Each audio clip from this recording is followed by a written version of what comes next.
ইমাম আহমদ ইবনে হাম্বল তার জীবনে কি ঘটেছিল?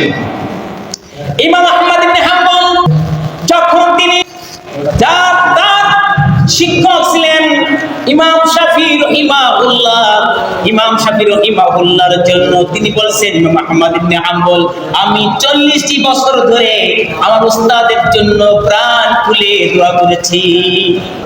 অসাধারণ তাকওয়ার জগতে শ্রেষ্ঠ পাণ্ডিত্য অর্জন করেছেন ইমাম আহমদ ইবনে হাম্বল। কোথায় চলে গেছে? আদমের কারণে। আদম থেকে আসে এলেম, সেই এলেমের দাম হয় মণি মুক্তা খচিত থেকে আরো বেশি দামি। আমার দেশবাসী, আমাদের যে আদব আমাদের অন্তর থেকে হারিয়ে ফেলেছি। আদব আনলে আমাদের আমল হবে মজবুত, ঈমান হবে মজবুত।